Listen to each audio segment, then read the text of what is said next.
Hello, Linda. How are you today? I'm fine. How are you? Okay. You'd like something to drink? No, not right now, thank So how are you enjoying this weather? you. It's very hot. Over 100 degrees every year, every day. That sun is beating you up. It is. Even if you go out just for a little while, it'll burn you. Right. And you're not really used to this weather, right? Well, no, I guess I like to stay indoors a lot. So how has it been since you came back? How's your... Well, I'm here to see you today because I've been going through some things. So hopefully you can help me out. What kind of things? Well, I've been here a year, and I'm having trouble adjusting to the community and the people. Why is that? I don't know. I grew up here, I was born here, and I left after high school, and I've been many places. And now I'm retired, and I came to settle down, and I'm just having trouble adjusting. Looking around, it's just changed so much. So you're feeling kind of frustrated because you don't think you can fit in, even Right. though you are from here. Yes, but when I was growing up here, it was totally different. See? I mean, this place has exploded with strangers. Before, we all knew each other, and like every place, right? Small towns, you can leave your doors open, your windows unlocked, your car unlocked. That's the way it was, 40 years ago, but now it's like you have to have alarm systems. And you hear helicopters all night long, and it's so scary. So you don't feel safe as you used to be before. Mm. But when you say strangers, why is it that they are a concern for you besides the safety issue? The strangers? Or Well, because people I was from here? used to going to the stores and you saw people that you knew, and now you go to stores and you don't know anybody. And the town hasn't grown. I mean, it's not like it's a big city. It's just too many different cultures that are mixing in here. It's not the same people from here, We're all from the same bloodline or neighborhoods. And how long were you away from I here? was gone 20 years. So I came back, and it's just hard to make friends or to kind of blend into all the different cultures. But how are those cultures different from yours, or why is it that you don't feel you cannot fit in? I guess I don't see, when I went away, I was mixing with, and there was a different city, different towns, but the people I would make friends with were, teachers or people that I had things in common with. And it was quiet, relaxing evenings, no competition as to who's wearing what or who's got this or who's got that. I don't know, it's just different. So you're trying to figure out how to blend in, let's say blend in this Yes, I just, place, but you're having a hard time. yeah, I guess I don't want to, maybe. So I just rather stay home. I don't like to, I'm not the kind to invite a friend over, come and have coffee, or let's go to the mall, or it's just, I don't have anybody to do that with besides my sisters. And sometimes they're too busy with their families, right? So, it's, I don't know. And I belong to different church groups, and that's nice because we go out to lunch afterwards, after the service, but they all live so far away, I can't call her, come over for coffee, or because I have to travel to go to the different churches I go to. So I've made friends there because they're from my generation, from my background, kind of. They knew my relatives before, they knew my uncles, my grandmother, so I feel like they're family. But strangers, I have trouble trying, I guess, maybe trust to be their friend. I don't know. Okay, so you feel kind of sad because you cannot make friends with the people from this area. Right. But why is it that, why are they so different from you? Why do you find different that maybe that those differences might prevent you from getting close to them? What are those, and some examples of those differences? Maybe. I don't know. I don't want to be rude and I don't want to be mean. Well, just Yeah. don't worry. Yeah, I know. And I don't think I'm better than they are. No, that's not it. Maybe I feel like I'm not as good as them, or I don't have enough to offer them. So it's just, their interests are different from mine.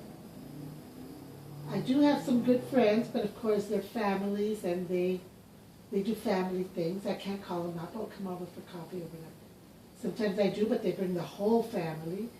and You only want to talk to one Yeah. single person. I want to be able to pick up the phone and say, oh, let's go to the movies, you know. But everybody I know has a family, is married. They have their you own know, life. Have their own life, have kids. And yes, it's okay for a little while, but then, you know, I know when it's time for them to Go back to their obligations, yeah, right? yeah. There isn't anybody in this town that I would consider, you know, a good friend. I've had several good friends, but they've died. So I guess I got too used to them being my best friends that I never made time. And just last week, a friend of mine from Bryan came to do missionary work Oh, wow. here in Raymondville. I haven't seen her in 22 years, and we were best friends. You know, we did a lot of things together. We were both in the singles group at church, so we led the singing, and we did everything together, right? So about a couple of months ago, I found her on Facebook, and we became friends again. So she Facebook booked me that she was coming to the Valley, but she'd be in Raymondville. So I said, oh, don't worry, I'm going to go see you no matter what. I will make time to go see you in Raymondville. Because she came with a group, right? So she couldn't come and see me. So then that morning that we were talking, we were looking for a place to meet, she tells me, I'm in this little place called San Isidro. I said, what? I said, I'll be right there. You're in my backyard. So I ran over there and we spent the whole day together. And that's how you know who a friend is. Because even though we haven't seen each other in 22 years, we were back to being best friends again. Being able to tell each other everything. And since I saw her last, she's married now. She has a son, a 15-year-old son. And, but it was like we never left. Those are the kinds of friends I miss. And I have a lot of those in all the different places I've been to, but they're too far away. And I just, you know, I feel kind of sad that I can't find one here that I can call a true friend like that. So you feel happy for those friends that you have and the opportunity to see her again. Right. But at the same time you feel sad because it makes you long for a friend here that you can see at least every week, Right. talk and share Mhm. with them.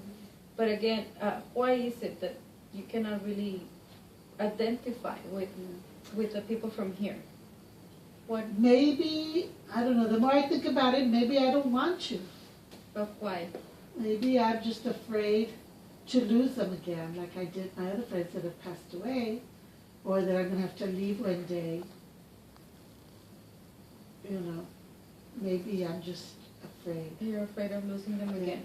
Because, you know, my plan is to move, to go away, to go retire somewhere. And maybe I just don't want to leave anybody behind. I don't know. Because I've done it so many times. But you told me that everywhere you go, you always make friends Mhm. very easily. Right. But this place has been hard for you, in the sense that people are different culturally, because that's what, you know, our previous conversation. Yes, yeah. You were saying that was, Uh-huh. well, kind of bothering you. Yeah. Because when I was growing up, I grew up, we moved to California when I was 4 years old. And over there, you know, it's a different culture. Then we came back. And then we came back to Rio Grande City. But it was still small, it was still nice. I was 9 years old. You know, we walked to school, we walked everywhere. There weren't any buses. I didn't feel threatened, like, oh, you know, like because of my race, right? I've never felt threatened because I'm Hispanic. Even when I've worked in all Anglo communities, I worked in all black schools, I've never felt that prejudice, oh, you know, you're not one of us. And here, I feel it, kind of. Maybe not because I'm Hispanic, but maybe because I don't feel like I'm one. Part of the group, even though Right. they're Hispanic and you're Hispanic. Right. That's ironic, right? It is It because is. I guess I just got used to people being friendlier because maybe I was different. Like in one of the schools I worked at, it was all Anglos, all white, and they treated me very special. Maybe because I was Hispanic and they had never seen one before. or I don't know, but I always felt welcome. And I've worked in other places where almost everybody was black, and again, I was special because I was Hispanic.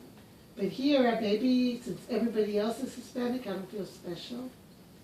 Could that be it? Or Maybe could it be that I'm just one of many, right? So, and that's, I don't know, maybe I'm just coming up with these conclusions as we're talking.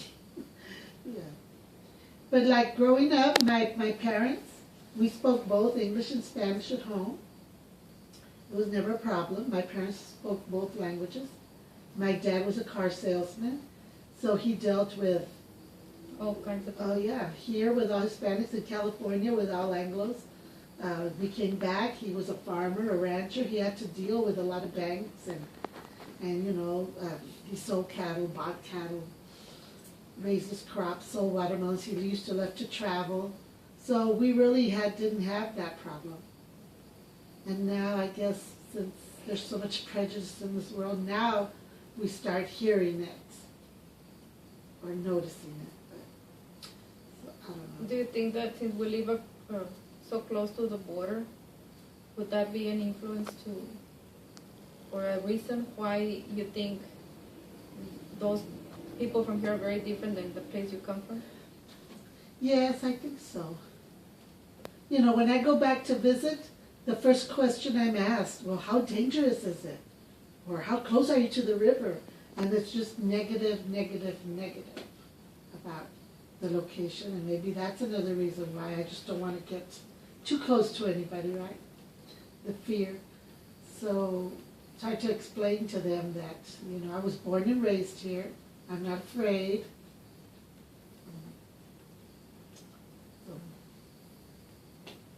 So you're trying. That's a good thing that you're Yes, trying to I'm find trying. friends. And don't get me wrong, there's a lot of awesome people that I love here.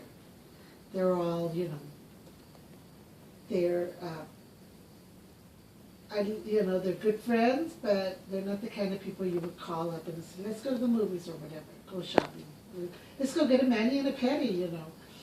I'd rather do it with my sisters. Now I can do that with my sisters, and which is fine because I think almost everybody does that, right? Yes. But, and now at my age, well, it doesn't really matter anymore. I'm everybody's grandma. So you're not that alone, but you still need Yeah. somebody who you can identify Yeah. with and have fun. Yeah. And it's hard Yeah.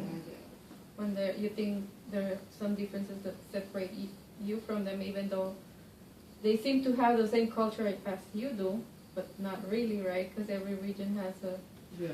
different way of doing things. Well, have a good day, Linda.